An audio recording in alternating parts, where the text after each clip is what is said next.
Welcome to your channel Ananda classroom. তোমাদের channel Ananda ক্লাসরুমে সকলকে স্বাগত, সকলকে নমস্কার জানিয়ে আজকে আমি স্ট্যান্ডার্ড 2 এর ইংলিশে পরবর্তী যে টেক্সটটি রয়েছে ওয়ার্ক ইজ ওরশিপ সেটি শেয়ার করতে চলেছি এবং তার সাথে সাথে এক্সারসাইজও সলভ করে দিতে চলেছি। তো তোমাদের যদি ভিডিওটি ভালো লাগে অবশ্যই চ্যানেলটিকে লাইক, সাবস্ক্রাইব এবং শেয়ার করতে ভুলো না। তো চলো শুরু করা যাক। আর কোথাও বুঝতে অসুবিধা হলে অবশ্যই কমেন্ট সেকশনে কমেন্ট করতে ভুলো না। সো লেটস স্টার্ট, চলো শুরু করি। তো আজকে আমি তোমাদের সামনে আলোচনা করতে চলেছি স্ট্যান্ডার্ড 2 ইংলিশের পরবর্তী যে টেক্সটটি রয়েছে ওয়ার্ক ইজ ওরশিপ সেইটা, এবং পাশাপাশি তার এক্সারসাইজও সলভ করে দেব। তো তোমাদের যদি ভিডিওটি ভালো লাগে অবশ্যই চ্যানেলটিকে লাইক এবং সাবস্ক্রাইব করতে ভুলো না। তো চলো শুরু করা যাক। আর কোথাও বুঝতে অসুবিধা হলে অবশ্যই কমেন্ট বক্সে বা কমেন্ট সেকশনে গিয়ে কমেন্ট করতে ভুলো না। তো দেখো, তোমরা দেখতে পাচ্ছ প্রথমে একটা পিকচার রয়েছে, এখানে সবাই কোনো না কোনো কাজে ব্যস্ত আছে। তো দেখো এখানে দেখো কেউ কেউ দেখো ঝাড় দিচ্ছে, কেউ কাপড় কাচছে, কেউ হচ্ছে বিভিন্ন রকম জুতো সেলাই করছে, কেউ কাঠ কাটছে, কেউ মাল বইছে। তো এরকম বিভিন্ন ধরনের কাজ আছে। তো তোমরা বুঝতে পারছো এখানে বিভিন্ন কাজের কথা। ওয়ার্ক ইজ ওরশিপ মানে কি? ওয়ার্ক ইজ ওরশিপ মানে হচ্ছে কাজ হয় পূজনীয়, বা প্রত্যেকটা কাজ হয় পূজার যোগ্য। প্রত্যেকটা কাজেরই গুরুত্ব রয়েছে, কোনো কাজ ছোট নয়। তো এবার দেখো আমরা এবার টেক্সটটা পড়বো। বলছে we must regret each and every work as noble. আমাদের প্রত্যেকটি কাজকেই মহৎ বলে মনে করতে হবে। We must regard each and every work as noble. আমাদের প্রত্যেকটি কাজকেই মহৎ বলে মনে করতে হবে। We should not feel shy of doing any work. কোনো কাজ করতে আমাদের লজ্জা বোধ করা উচিত নয়। We should not feel shy, আমাদের উচিত নয় লজ্জা বোধ করা কোনো কাজ করতে। দেয়ার are many persons who work for others. অনেক মানুষ আছে যারা অন্যদের জন্য কাজ করেন। They are our friends. তারা কি? তারা হচ্ছে আমাদের বন্ধু। তো এইবার দেখো কারা কাজ করে। দেখো, the sweeper, the washerman, the barber, the cobbler and the carpenter help as well as serve us in many ways. বলছে ঝাড়ুদার, দোপা, নাপিত, মুচি এবং সুতোর এরা কিন্তু আমাদের নানা উপায়ে সাহায্য এবং সেবা করেন। তো এইবার দেখো পরের লাইনে বলছে do you know the name of Ishwarchandra Vidyasagar. তুমি কি বা তোমরা কি ঈশ্বরচন্দ্র বিদ্যাসাগরের নাম জানো? He was a great social reformer. তিনি ছিলেন একজন মহান সমাজ সংস্কারক। One day he was standing on railway station waiting for a gentleman. একদিন তিনি অপেক্ষা করছিলেন রেলওয়ে স্টেশনে একজন ভদ্রলোকের জন্য। The gentleman got down from the train. ভদ্রলোকটা ট্রেন থেকে নামলেন and was looking for a coolie, এবং একজন কুলির খোঁজ করছিলেন। অ্যাজ নো কুলি ওয়াজ অ্যাভেলেবেল, কোনো কুলি না পাওয়ায় Vidyasagar offered his service to him. Vidyasagar তাকে প্রস্তাব দিয়েছিল সাহায্য করার। He gladly carried his luggage up to the tonga. তিনি আনন্দের সঙ্গে ভদ্রলোকের মালপত্র টাঙ্গা পর্যন্ত বহন করে নিয়ে গেলেন। The gentleman had never mate him earlier. ভদ্রলোক এর আগে কখনো তার সঙ্গে সাক্ষাৎ করেনি বা দেখা করেনি। When that person came to know the reality, reality was greatly ascend, যখন সেই ব্যক্তি প্রকৃত ঘটনাটা জানতে পারলেন তখন তিনি খুবই লজ্জিত হলেন। তো এর থেকে দেখো এই গল্পে থেকে আমরা কি শিক্ষা পেতে পারি? Moral lesson of the story, no work is small of or inferior, কোনো কাজই ছোট বা তুচ্ছ নয়। Every honest work deserve respect, প্রত্যেকটা সৎ কাজই কিন্তু সম্মান ডিজার্ভ করে, সম্মান প্রত্যাশা করে। আচ্ছা, তো এবার দেখো আমরা এই টেক্সটের কিছু গুরুত্বপূর্ণ শব্দ অর্থ নিয়ে আলোচনা করব। রিগার্ড মানে মনে করা, নোবেল মানে মহৎ, সাই মানে লজ্জিত, সুইপার ঝাড়ুদার, ওয়াশারম্যান ধোপা, বারবার নাপিত, কবলার মুচি, কার্পেন্টার ছুতর, সোশ্যাল রিফর্মার সমাজ সংস্কারক, জেন্টেলম্যান ভদ্রলোক, কুলি কুলি, লাগেজ মালপত্র, টাঙা মানে ঘোড়ার গাড়ি। আচ্ছা, তারপরে দেখো অ্যাসেন্ট মানে লজ্জিত। তো এবার আমরা জেনে নেব এই গল্পের সেন্ট্রাল থিম বা মূল বিষয়বস্তুটা কি। Central theme of the story. So the story teaches us that no work is small or inferior. এই গল্পটা আমাদের শেখায় যে কোনো কাজই ছোট অথবা তুচ্ছ নয়। Every honest job deserve respect and dignity. প্রত্যেকটা সৎ কাজ সম্মান এবং শ্রদ্ধা প্রত্যাশা করে। We should never feel ashamed of doing any kind of work, আমাদের কখনো কোনো ধরনের কাজ করতে লজ্জিত হওয়া উচিত নয়।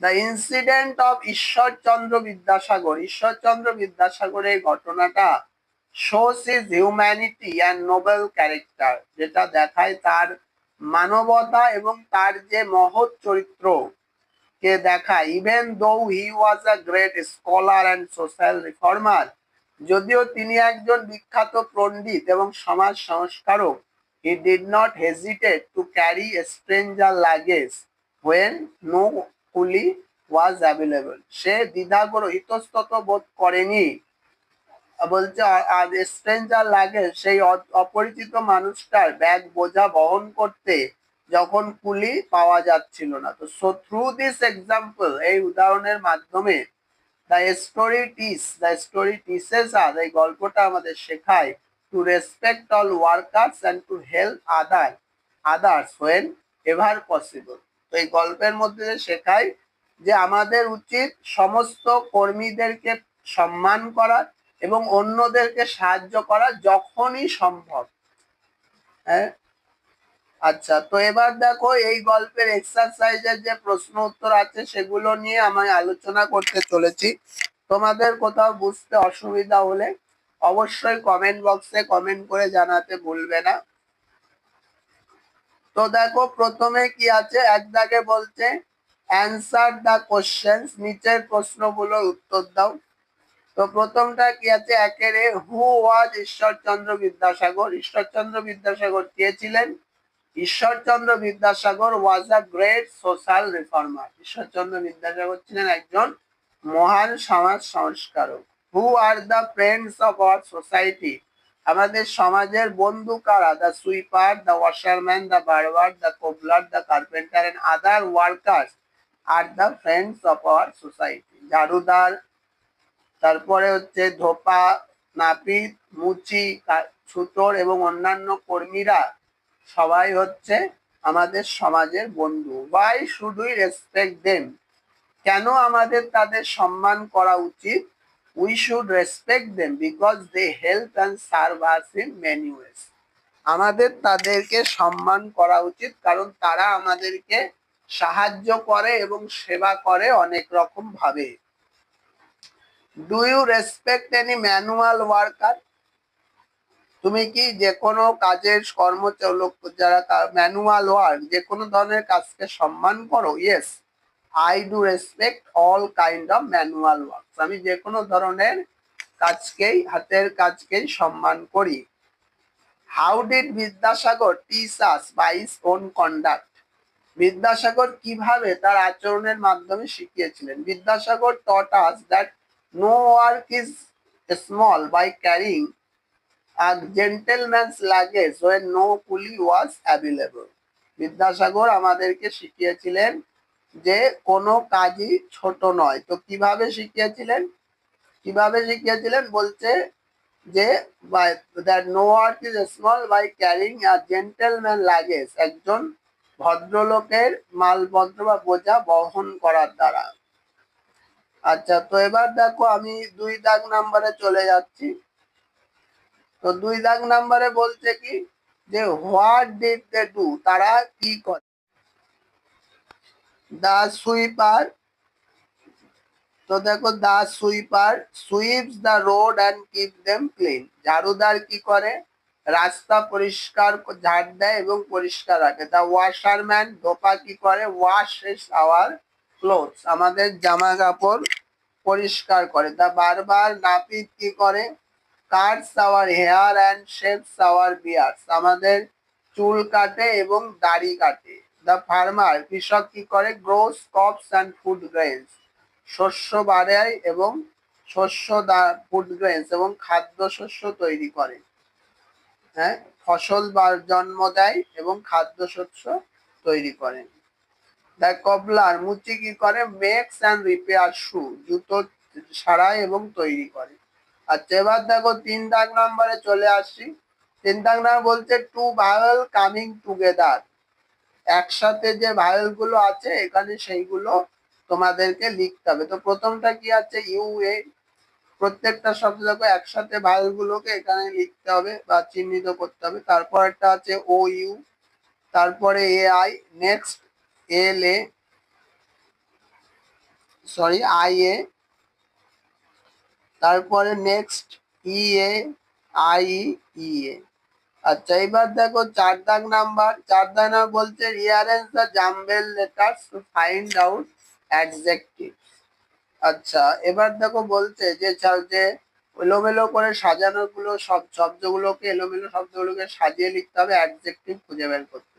তো প্রথমটা হচ্ছে ওয়াইল্ড, তারপরে happy, next honest, next clear, next selfish. তো এই প্রত্যেকটাই কিন্তু অ্যাডজেক্টিভ। অ্যাডজেক্টিভ কাকে বলে, যেগুলো নাউনের দোষ গুণ অবস্থা বোঝায়। হ্যাঁ, দেখো আমি যদি এখানে উদাহরণ দিই যে ওয়াইল্ড এনিমল, তাহলে দেখো প্রাণীটা কেমন, বন্য প্রাণী, তাহলে ওয়াইল্ড কি হলো, ওয়াইল্ড অ্যাডজেক্টিভ হলো। আচ্ছা, এবার দেখো পরেরটা আমি কি বলছি,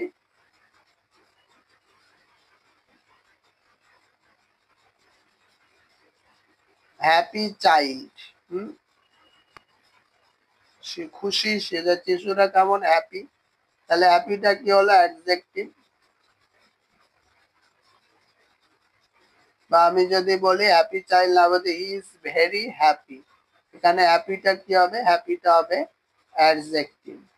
আচ্ছা, এবার দেখো পরের দাগ নামে নেক্সট হনেস্ট, হনেস্ট ম্যান, এখানে ম্যান নাউন, নাউনের কেমন মানুষ, সৎ মানুষ। সেরকম ভাবে আমি যদি বলি যে ক্লিয়ার রোড, পরিষ্কার রাস্তা, রাস্তাটা কেমন ক্লিয়ার। সেলফিশ জায়েন্ট, তোমরা হয়তো এই গল্পটা পড়েও থাকবে, নাও পড়তে, আমাদের সময় এই গল্পটি ছিল ক্লাস 5-এ। তো সেলফিশ জায়েন্ট, স্বার্থপর দৈত্য, দৈত্যটা কেমন, সেলফিশ। তো দেখো জায়েন্টটার প্রকার মানে অবস্থাটা, তার যে দোষটা বোঝাচ্ছে। তো তাহলে এইগুলো কিন্তু প্রত্যেকটা অ্যাডজেক্টিভ।